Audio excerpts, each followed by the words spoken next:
Good morning, good afternoon, or good evening, depending on where you're joining our live broadcast from today. My name is Tony Beeston, and I'll be your host. This session is the What's New in Automic Automation version 21. Before we start, some housekeeping. We are on a public webinar, so your phone lines will remain on mute.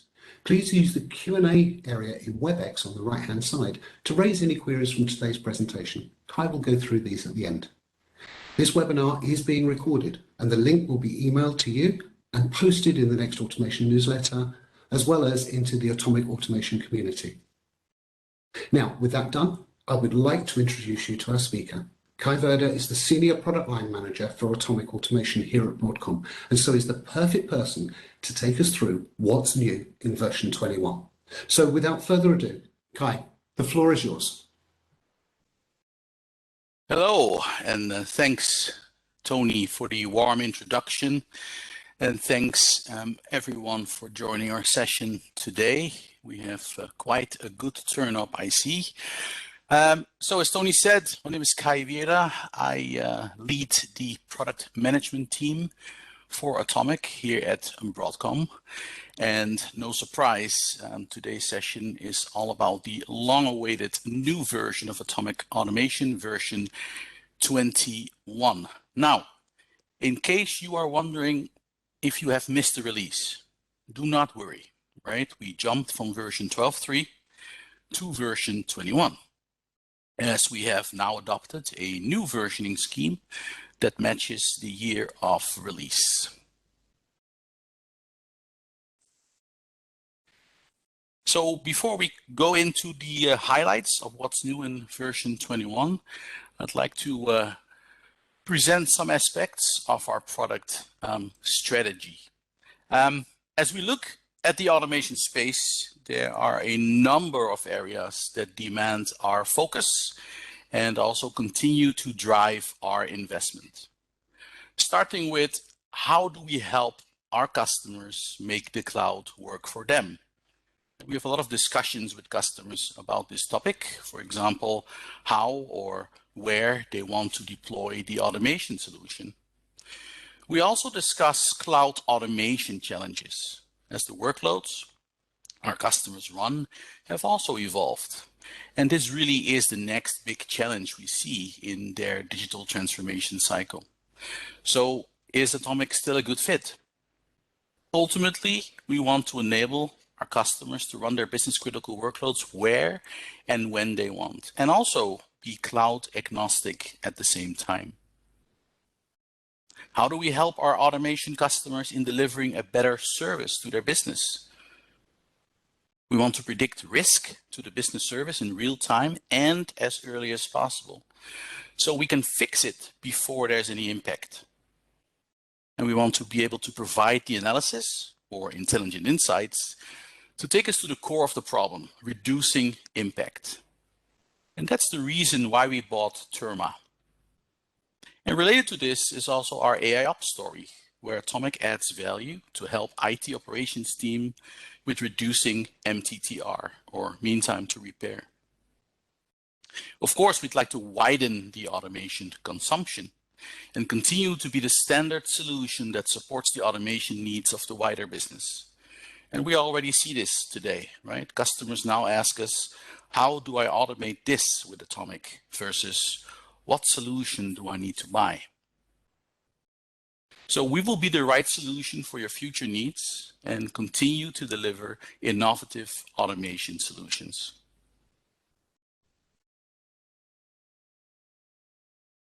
Since the release of the previous version, version 12.3, we saw a big uptake with customers using Automic as their de facto enterprise automation platform.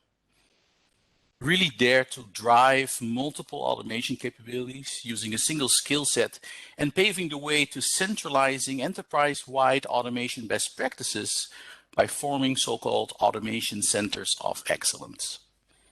Now, these capabilities or use cases, and you see 6 of them on this slide here, wouldn't be possible without integrations, right? We continue to release new, but also updates to existing integrations. And these can range from either specialized agents to workflow activities and templates, as well as various plugins.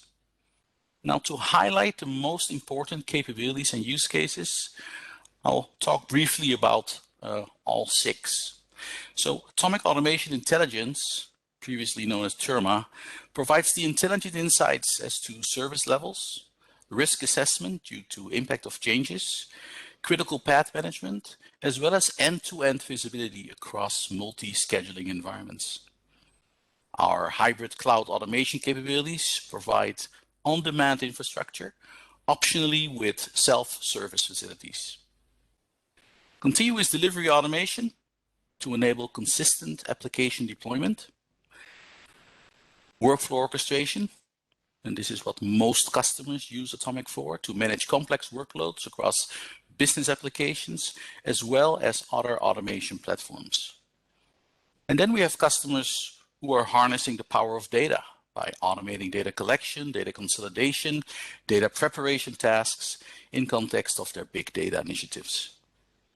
And then a relatively new use case is around helping DevOps, IT operations, or site reliability engineering teams, help them reduce MTTR, or mean time to repair, with automation capabilities for diagnostics, triage, and ultimately remediation as part of Broadcom's Aiops solution. And I have a dedicated slide on that later on.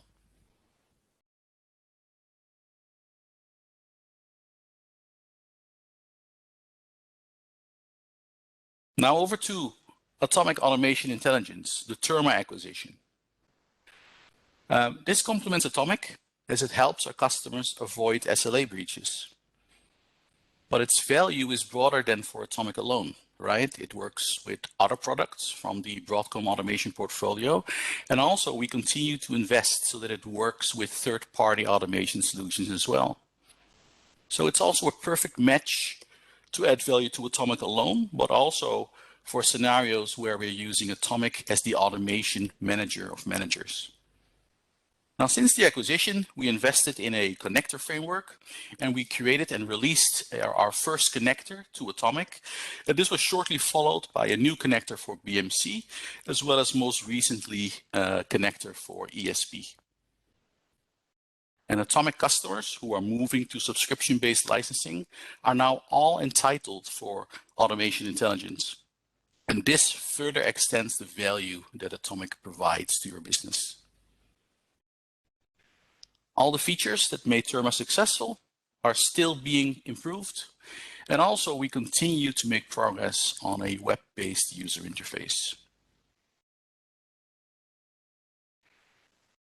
Now, the Forrester analyst firm did a wonderful paper on Automic Automation Intelligence, really focusing on explaining the business benefits using their Total Economic Impact Framework, TEI for short. And this paper highlights the benefits of adopting AAI, right, for a customer who saw a 68% reduction in SLA breaches.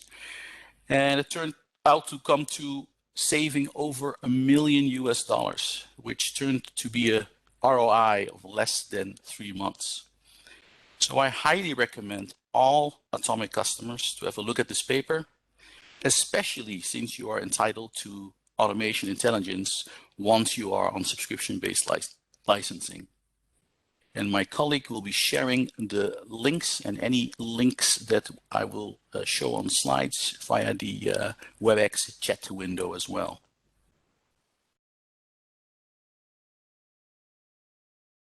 And then a reminder of the intelligent remediation use case. This is something we introduced last year. And right now we are seeing accelerated adoption with Aiops customers. So just a reminder then, what is Aiops? Aiops is all about providing 360-degree observability across your IT infrastructure, and then providing intelligent insights to your DevOps and IT operations teams. Now, by adding automation provided by Automic, we can make these insights actionable.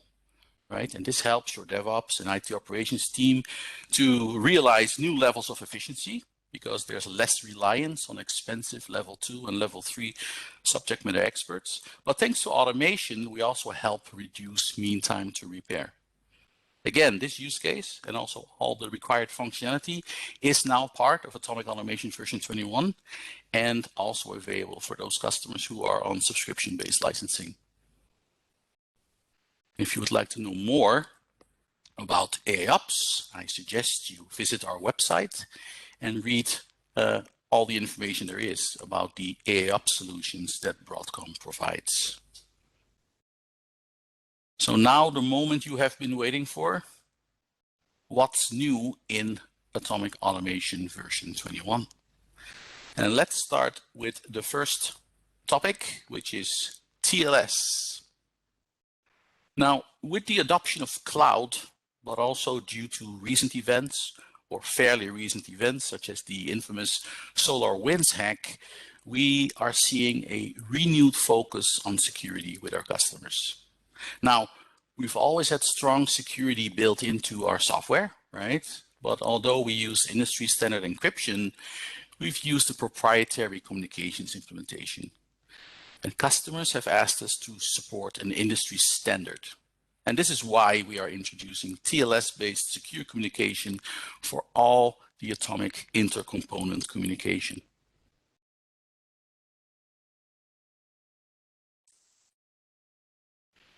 And with version 21, we introduce a new server process, the JCP, and this enables a TLS and WebSocket connection for the agents. The old JCP process was renamed to REST and now exclusively handles the Automic REST API communication.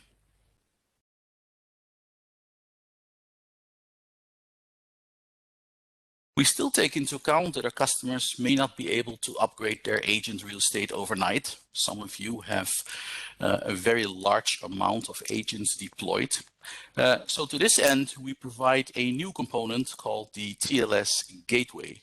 And this is to allow existing non-TLS agents to connect to the new TLS-enabled agents, for file transfer, for example, as well as to the version 21 server. So this component is there to ensure a smooth upgrade path for when deploying Automic Automation version 21. It enables you to stage this, upgrade the server first, and then your agent real estate can follow.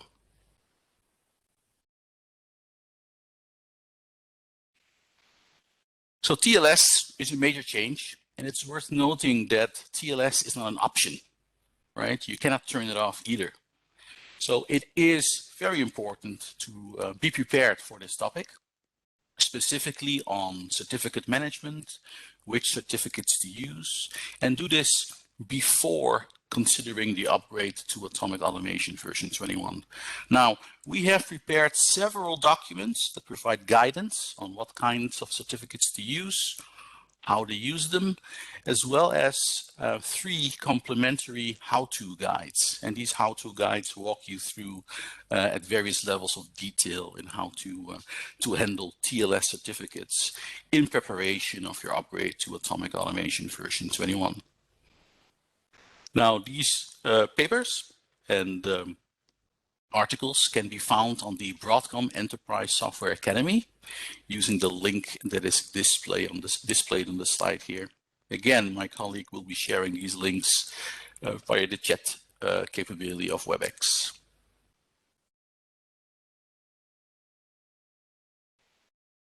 Then we have a new Kubernetes deployment option.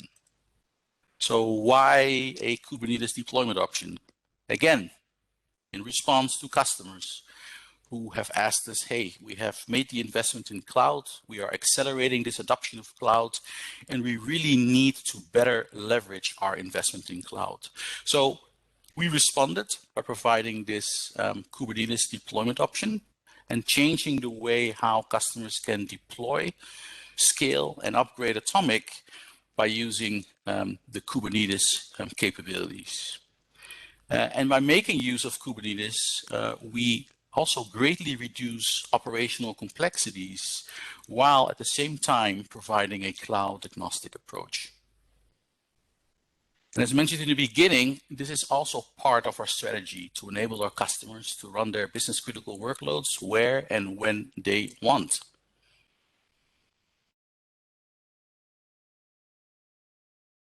So some more details. Of course, this was not a lift and shift approach, right? We're not abusing containers as virtual machines. No, we re-architected our backend to make full use of microservices principles.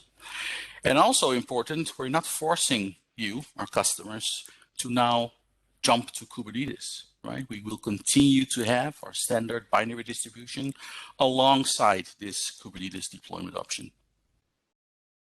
And although running on Kubernetes is very well aligned with running in the cloud, please note that this is not an Automic software as a service offering. This is not a SaaS, right? The customer is still responsible for hosting and operating their Automic Automation instances. All we ask is that you provide a Kubernetes cluster, and this can be a self-managed Kubernetes cluster or one of the managed Kubernetes services that are offered by the leading cloud providers, Amazon, Azure, Google Cloud Platform. Now, there are, of course, other cloud providers that provide similar capabilities, and these include IBM Cloud as well as Oracle Cloud. So we will support all of the above. For the Automic Automation Kubernetes Edition, or AAKE for short, we support Postgres as well as Oracle as the databases. And this also includes the managed cloud database services, and more on that later.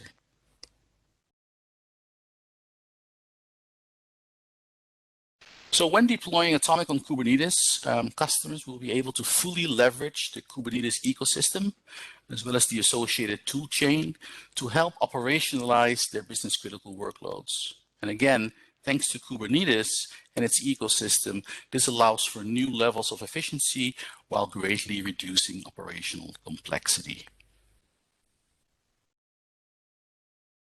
Let's move to the AWI enhancements that we did in this release.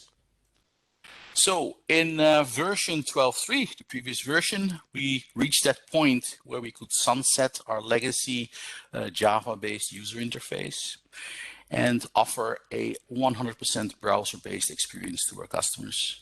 With version 21, we continue to optimize and also enhance our user interface to help improve customer productivity as well as time to value. And for this release in particular, we spend a lot of time with our installed base to understand their needs, but also we asked our customers to help us prioritize their many enhancement requests. So I will call out all these bullets, explain a little bit what they do, and then I have some screenshots next to highlight some of them. So user settings allows you to persist user-specific settings at a per user level, which is new. Persistent views allow you to be in a particular view at a particular drill down level, switch to another view, come back to it, and you will be back with your view just like you left it. In the current version, your view is basically reset and you have to drill down to the level where you were before. So we persist these views now when switching tabs, for example. Copy, paste, and export Vara objects makes working with values and exchanging this with, for example, a text editor or with Excel, for example, very easy. So copy, paste, and export just works like you're expected. Process monitoring, interactive traffic lights. The process monitoring view is probably the most widely used view in the AWI. And we've added some clever interactive filtering capabilities, and I have some screenshots on that later on.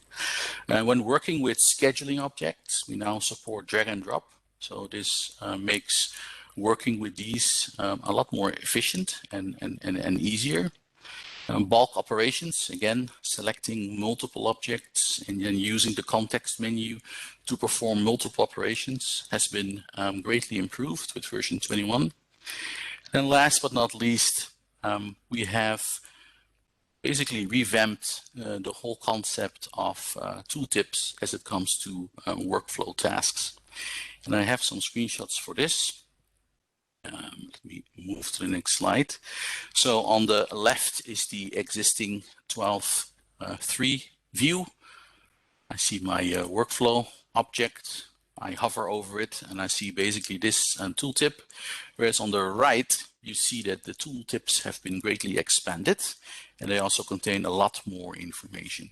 And the whole reason for this was to show all the important context right from the tooltip, which saves you from having to drill down, click on the object, open it up, check the configuration. This is now all displayed at the top level through this tooltip. So a great enhancement there. The interactive traffic lights in the process monitoring view, the colored icons on top. This is what we already introduced in the previous version. What is the change then in version 21 is that they are now interactive. You can now click on them and then the view will adjust accordingly. And you can click on one, you can click on multiple. And as you can see here, I clicked on the active ones and then the view as well as the side panels will adjust accordingly as needed. So another great enhancements to working with our UI. So besides TLS, besides the Kubernetes Deployment Option, besides our AWI enhancements, there's been various what I would call miscellaneous enhancements. And next, I will walk you through what these are.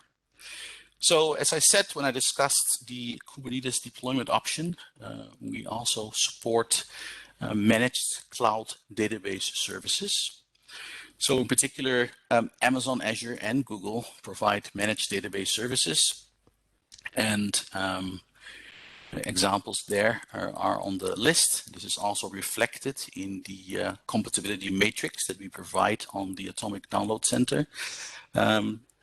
To enable this, we had to make some changes, in particular to the DB load utility, as this now accepts alternative table space names. Why is this relevant? When you manage your own database, you have complete freedom as to what you can manage, including table space names. For a managed database service, you have less freedom as to what you can configure. And table space names is typically one of those things that you cannot configure. So by allowing the identical names for the table spaces in the DB load utility, we can now support these cloud managed database services. So what you see on the list is what we support today. Of course, as always, as we progress, we will continue to add other versions for these managed database services as well. Another change is that of the Jwp roles. In version 21, you can now define the server role explicitly for the Java worker process. And you can also rank these. And there's several roles available, as you can see here. And this is also exposed in the UI, of course. So on the AWI view, you can see this. Color contrast is not perfect. You can see there's an identifier column here that describes the role, right? As well as the full name of that same role. So that shows you what role a particular Jwp process is. And also you can configure this from the client 0 using the administration view.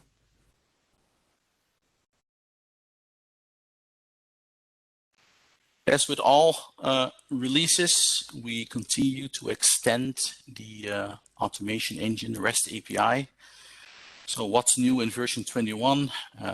The API reference documentation is written in the Open API or Swagger standard. That makes it easier to consume and also easier to use with the well-known REST development tools.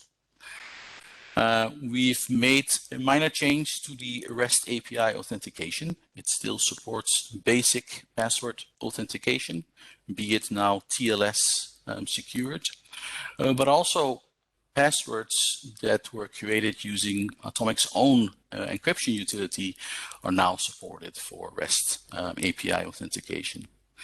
And then on top of that, we've extended by adding additional endpoints to cover various use cases. So bulk import and export of the automation engine objects, but also several new functions to handle the management of agents.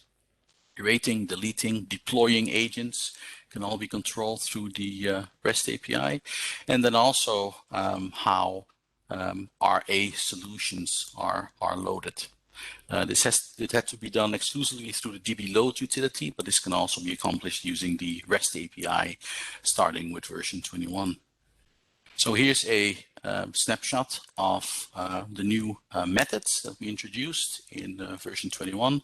And of course, there's the link to the online documentation, the REST API reference.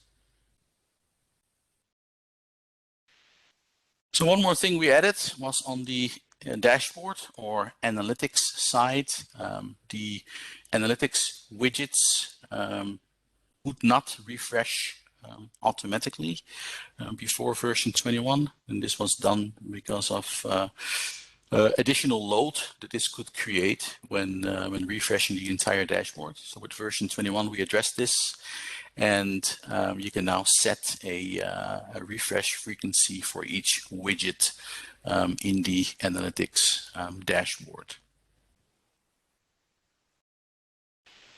Then another thing we changed on the agent deployment, we have simplified the user flow. So many of our customers are long-time customers. You have been using Automic Automation for a while. You have your own best practices for how you manage or deploy agents. But also with the new customers we have, specifically those who are using Automic very much for IT operations, for the AIOps, intelligent remediation use case, we looked at how we could simplify the agent deployment and make it more automated and less focused on configuring configuration files. So from the administration view, you can now add an agent, and then you can, once it's added, you can now download an agent installation package. And when you do this, you can choose the architecture, whether to include the service manager or not. Then you download a zip file, and you will install the agent, and the agent will connect.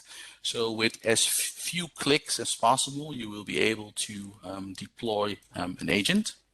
So here we have the screenshot of the administrative or administration perspective, agent management, where I can add an agent, choose the type of agent. In this case, I am choosing a Windows agent. I give it a name. And now that I have the agent there, I can right click it and download. This will then download the agent package. And the system will then automatically generate this zip file using the options that I provide here. Then I hit download, and then I end up with a zip file. And that zip file is what I then use to install. So what's inside this zip file? If you choose so, it includes the service manager binaries. There is a README, of course, with basic installation instructions, as well as some script examples. For Unix, this is in Bash. For Windows, this is in PowerShell. And this really exercises these new REST endpoints to this automation for the agent deployment. Also, the INI file is pre-configured, so the agent should know once downloaded where to connect to. And as I explained when I talked about the new JCP process, this is what the agent, or the TLS-enabled agent, will be connecting to, and that's all pre-configured for you. So again, it makes deploying agents a much easier exercise. So with that, we have come to the end of the list of everything that's new in version 21.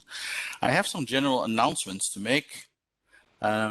We have been running automation office hours for several months now. We had our first session after the summer break, and our next session is already next week. It's on October the 13th, 11 in the morning Eastern Standard Time or 5 in the afternoon Central European Time. This is a WebEx event, and just a reminder, what is office hours? It's a WebEx. All Automic customers can join. Yes, and it's basically an open office hours where you can join, and there is a panel of experts. This includes product management. This includes our solution engineering team, members from our engineering team, and you can ask questions. It's in addition to the Broadcom communities, but this is your opportunity once a month to ask direct questions on the WebEx and get answers. And this can be anything around how to use Automic, brainstorm on new use cases, or any advice on using Automic Automation. This is not to ask the status of the support ticket you may have opened. This is also not to discuss any commercial or contract negotiations that are ongoing. This is purely to help answer technical questions, and then we have a team of experts available to help. This is becoming a very popular monthly session. We have many attendees, and we tend to get through about 35 to 50 questions, depending on how complex they are every session. So it's really a good opportunity to get answers to questions, or just listen in and learn from what other people ask. So if you're a community member, if you are subscribed to our newsletter, this also includes those people who have attended our roadmap sessions. You will be receiving automatic invites for the event on October 13th. Then a reminder of the Broadcom Enterprise Software Academy. The link is there. This is your one-stop source for any blogs that we write, but also your source for training material, right? Any tutorial videos, and also specifically on the Automic Automation version 21 TLS topic. This is where you will find both a blog article that introduces the whole TLS topic and how it relates to certificates, as well as 3 complementary guides for the various types of certificates you can use and how to configure them. So do visit the Broadcom Academy. There's a lot of material. The list of material is growing. Anything you need to know about Automic that you want to read, watch, there's videos as well. You will find it on the Broadcom Academy. So something new we'd like to introduce this time around is that we would like to take a poll. So my colleague will launch the poll. It should be visible on your screen. It should resemble something that you see on the left-hand side. There's 3 questions in this case, some very simple answers. Please take the time to complete our poll today. If you do not see this poll, you may have to go to the bottom right hand of your screen, click the 3 dots, and then open the polling panel. Then you should see the poll, and you have approximately 4 minutes to complete this poll. Thank you very much for participating. I'll be quiet for a few seconds to give everyone time to complete the poll, and then we will move to questions and answers. Thank you very much for Kaj for that. I will just give some people some assistance whilst they're filling out that poll. There's been lots of posts been put into the chat with links, etc. And you may be thinking, how do I make sure I keep all of those? In your WebEx event, if you go up to File and Save, you can actually save the chat window back locally onto your local machine. It'll give you a TXT file, and then you'll get all those very long URLs.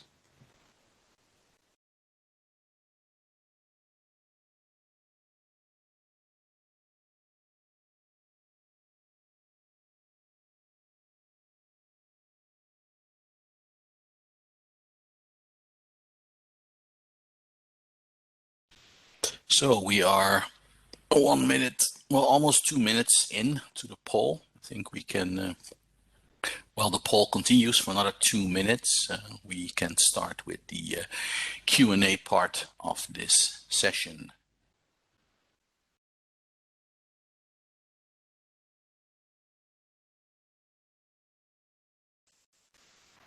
So thank you, Kai. I'll try and read out the questions to you as we're going through. We do have a few.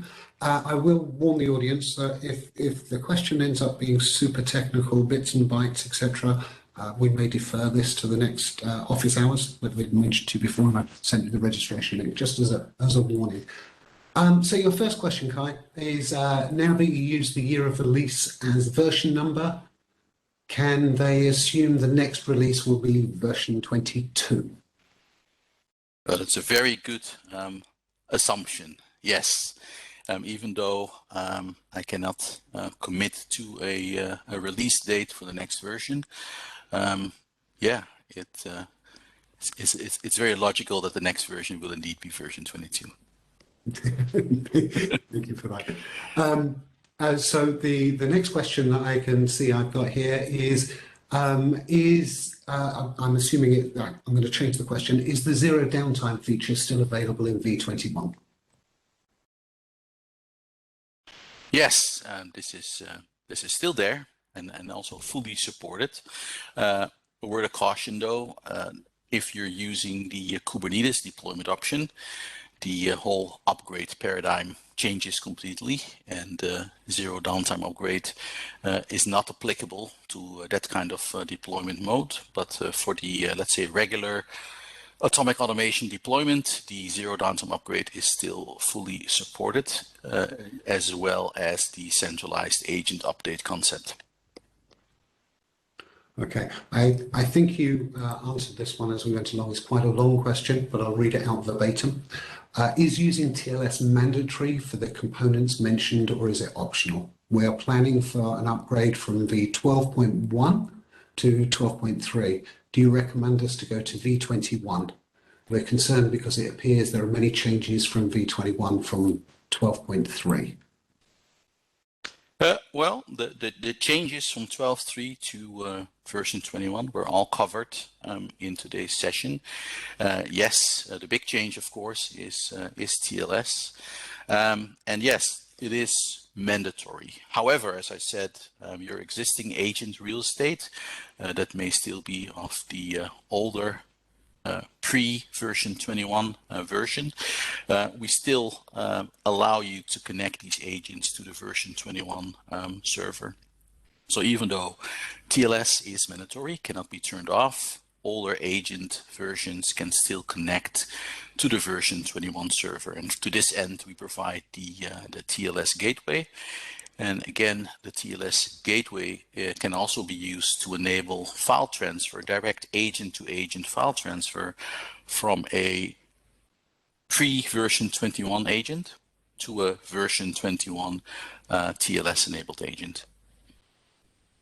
Then to the question, should we move to version 21? I do not have all the details, but if you are on a pre-version, a pre-12.3 version, and you're considering to move to 12.3 or choose to go to version 21, I highly recommend going to version 21. Excellent, thank you for that. I've got a couple of questions on database support, so I'm going to do them one at a time. Are there plans for Microsoft SQL Server support in Azure?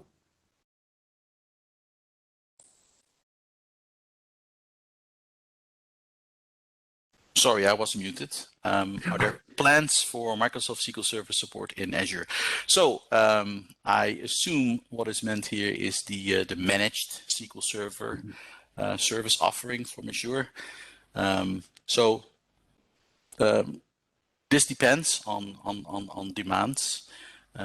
For now, most of the demands from the field, from the market, also driven by customers who participated with our various pre-release customer validation programs, was very much focused on Postgres and Oracle. But yeah, we will consider SQL Server support as a managed database service if there is enough customer demand for this, definitely. So possibly for them to raise in ideation so we can get some votes on it. The second database support question was actually around Kubernetes. I see only Postgres and Oracle DB is available for the Kubernetes version. Any expansion to DB2? Very good question again.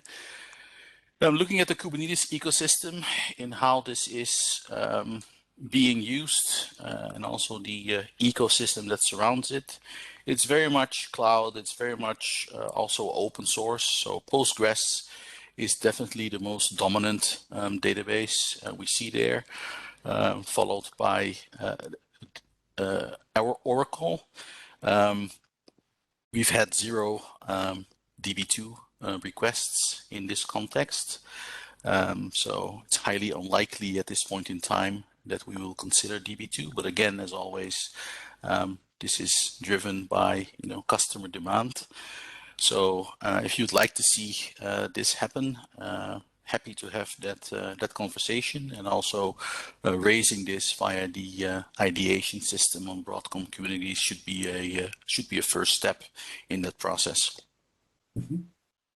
Thank you for that. The next question we have is, can we directly upgrade from 11.2 to v21?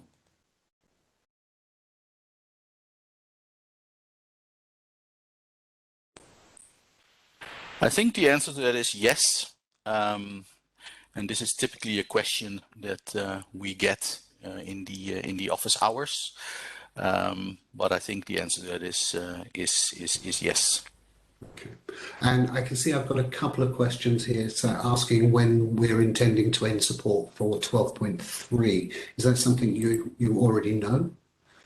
We publish the product support lifecycle on our website. If you go to the Automic Download Center, download.atomic.com, you will see a menu item for the product support lifecycle. And here is where we publicly display all the versions and their anticipated support lifecycle. It might be the same answer for the next one. I can say somebody's asked, are we continuing to support DB2 as we did before in the traditional installation? DB2 is still supported in version 21, yes.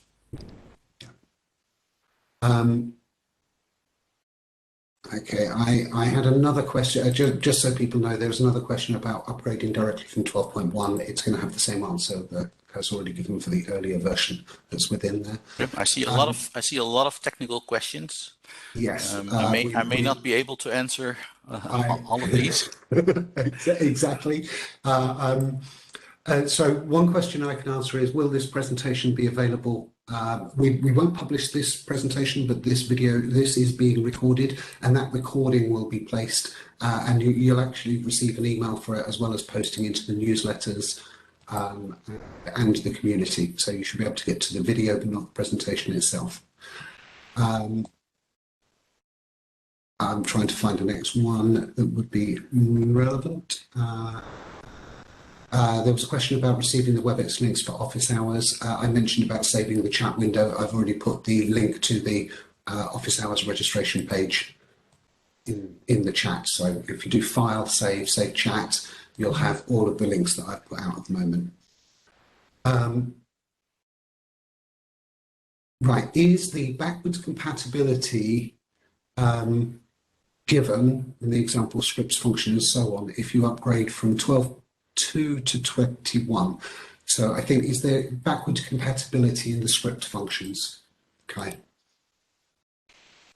As we move from version to version, we always take great care of extending our script functions rather than replacing or deprecating them.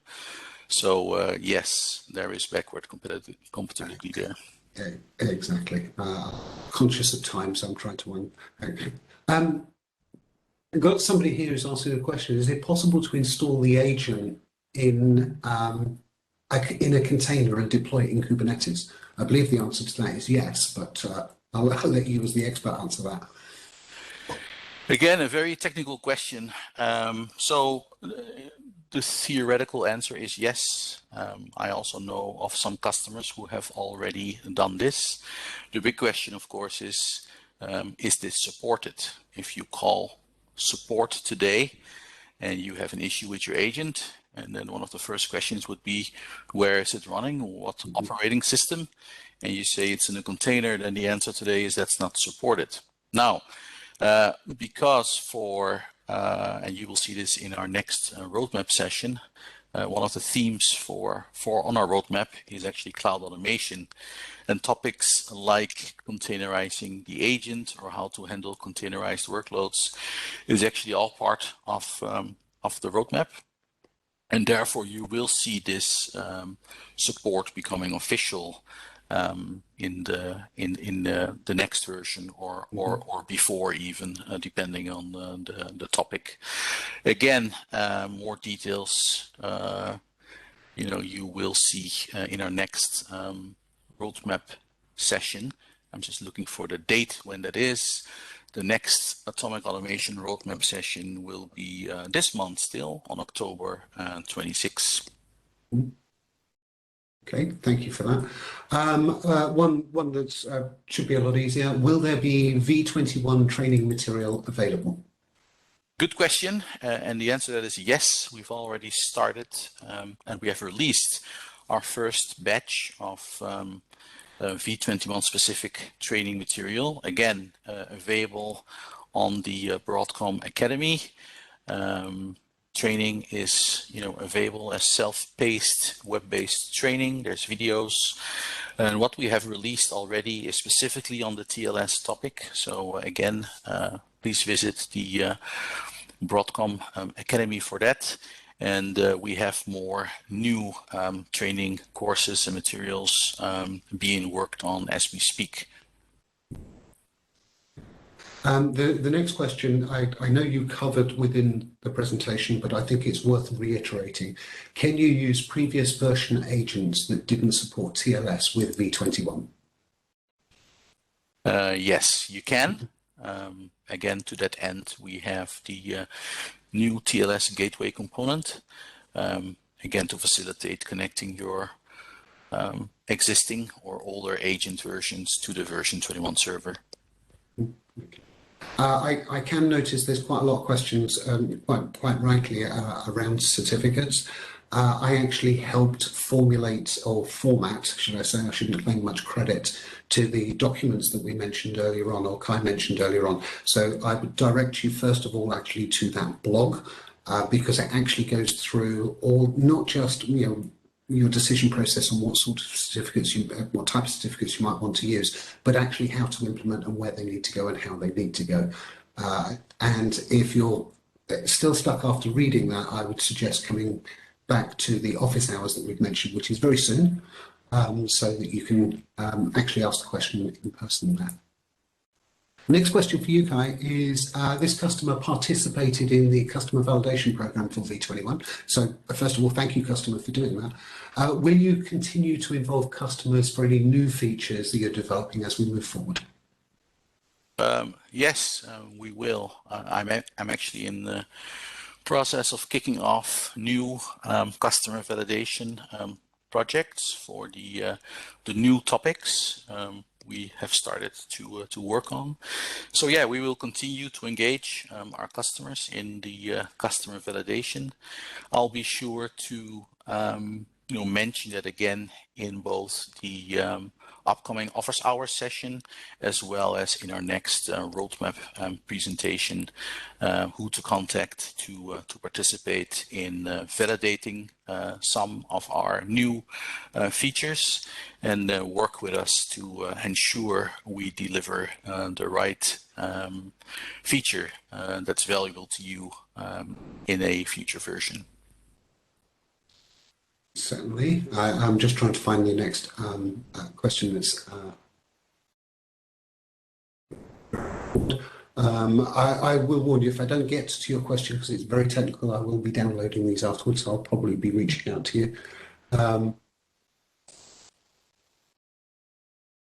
There's a question here about if there's actually like a play area for v21 online where they can have a look and feel for it. I'm pretty certain the answer to that, Kai, is no, because the customer can download and create the environment themselves. But you can confirm that, can you? There's no online playground. It is download and. Yeah. So version 21 is released, right? It was released on last week on September 30th, so it is available for downloads.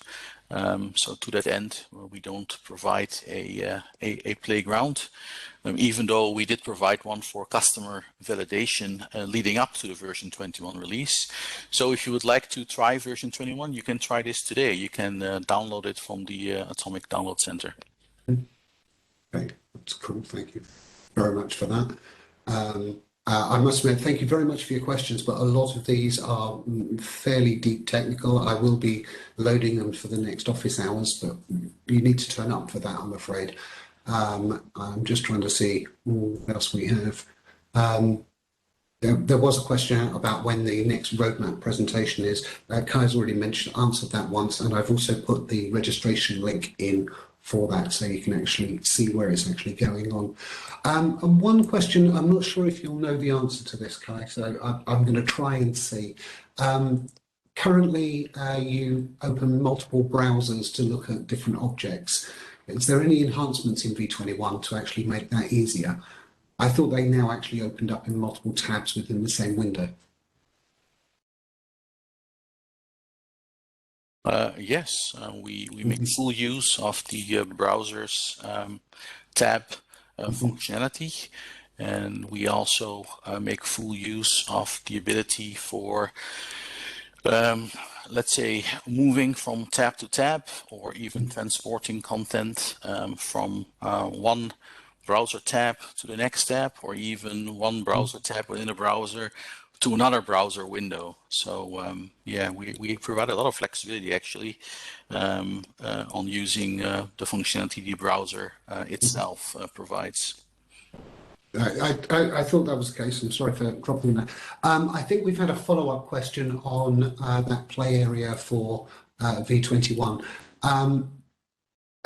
They've actually asked, does it require a full license for them to stand up and install a v21 so that they can actually look at it and see it? So we're not enforcing licenses for some time. So as you are entitled to use Automic Automation, standing up a version 21 for non-production use is all good, right? But yeah, always make sure what you're doing with the system, if it's not purely for test, that you're not in breach of what you're entitled for contractually. But standing up an instance to play on a non-production system, it should definitely be okay. I was fairly confident of that, but working in marketing, I don't think I'm meant to have a comment, shall we say. Right, most of the other questions are all around certificates, and we are coming close to our time. I did share the poll results back with the audience, which was quite interesting. So thank you very much for that. I will be saving, as I said, the questions that you've raised. So if I suddenly, when I go back through it, I realised actually I skipped one that I shouldn't have skipped, I will look at trying to get that information back out to you, but that'll come from myself, nobody else. So with that, thank you, Kai, for telling us what's new in Automic Automation v21. I hope you, the audience, found it useful and excited about where things are going. We look forward to seeing you at one of our future events. With, just as a reminder, remember to file, save, chat to get all of those URLs so you can register for them. Thank you very much for attending and enjoy the rest of your day. Thanks, everyone.